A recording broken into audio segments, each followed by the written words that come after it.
Shalom Aleichem Internet. I hope everybody had a wonderful Thanksgiving. Today is the 9th of Kislev, the 23rd of November. My name is Sender Gajzinski, and here is this week's TorahByte.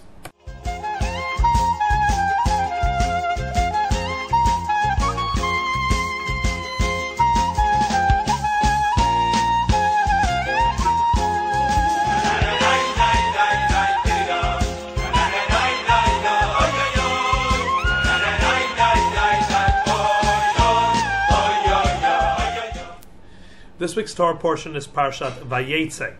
Vayetze opens up with Yaakov, the third of our forefathers, fleeing the wrath of his brother Esav after Yaakov had come in and taken the blessings that his father had originally meant for Esav. This led Esav to fly into a real rage and seek revenge on Yaakov. Yaakov therefore runs from Be'er-Sheva and is heading to Haran, the hometown of his uncle, his mother's brother, Lavan. On his way, Yaakov suddenly finds that nightfall has set and he is stuck in the middle of the wilderness. And so it says, "Vayikach me'avnei hamakom vayasem mira'ashotav," that he has taken from the stones of the area and he had placed them around his head. Rashi explains he did so because he was afraid of the wild animals and wanted to protect himself by surrounding himself with a fence-like structure. The obvious question that one could ask over here is, what good would it do Yaakov to just protect his head by placing stones around it and leave the rest of his body exposed to the wiles of the wild animals? The Rebbe explains what Yaakov was really doing here and also what the lesson is for each and every one of us. Of all our forefathers, Yaakov is the one that we choose to name ourselves after. Yaakov's second name was Yisrael, and we call ourselves Bnei Yisrael. The reason is because Yaakov's modus operandi specifically is the one we draw the most lessons from as to how we live our lives as spiritual creatures in this physical world. This is alluded to in Yaakov's name. Yaakov was Yud Akev, which is the concept that he has a soul that ascends to the highest levels. The Yud, the letter in a certain sense, it represents God.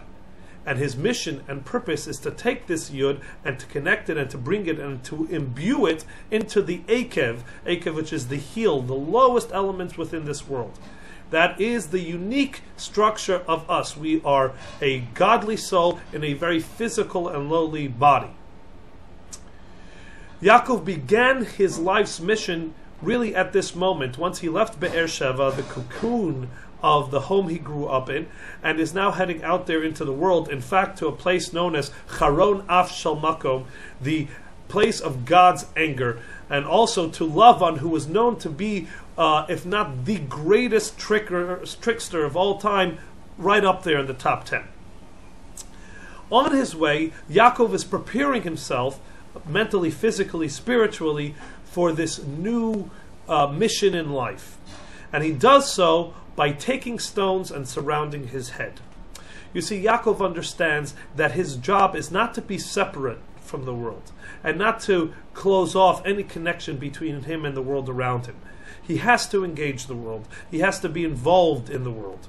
As we find ourselves also, if one thinks about really the mitzvot that God gives us, 90% of them are engaging some sort of physical element. The ultimate Jewish experience is not a lofty, spiritual, separate, sublime experience, but rather a very physical and materialistic and engaging experience. We light wax candles on Shabbat. We eat challah. We wrap leather on our arms for tefillin. We engage this world for the purpose of not that the world affecting us, but the opposite, that we should go out and affect the world. That we drive the world towards its perfection and towards its elevation. And so we cannot be cut off or removed from the world, or else we would not be able to have an effect on it. We would, in other words, be angels. At the same time, however, we have to understand that the world is full of elements that are negative and could have an effect on us and drag us down. We have to understand that while we are within the world, we are actually above it as well. And that we do by protecting our head, by protecting our focus and our attention, and saving that for higher purposes, for higher focus and higher attention. Yaakov, on his way to Haran, understands that he's going to be dealing with the wilderness. And he has the ability to not allow the wilderness to affect him, but for him to affect the wilderness. And so his arms, his legs, his heart even, are engaged and open to the world. But his head, his calling, his purpose, his vision is higher and removed and separate. We find that this comes into practice in the way we prioritize our life. While 6 days a week we work, there is a 7th-day Shabbat, which acts as a reality check, a moment to refocus. What is it that we are here for? We are not just living and engaging in the world, but we're living and engaging the world towards a purpose. And if our mind, at least, is not still aware and cognizant of that purpose, then at that point we are sunk. And so we take the lesson from Yaakov, the Bechir Shabbat, the choicest of our forefathers. And we begin our journey in engaging the world, understanding that while we are being within, we are staying above. I wish everybody much success in their endeavors and engaging the world and driving the world towards perfection, and also success in keeping the focus and the priorities in the holy and sublime place that they are meant to be. Good Shabbos, and looking forward to seeing you next week for the next installment of TorahByte.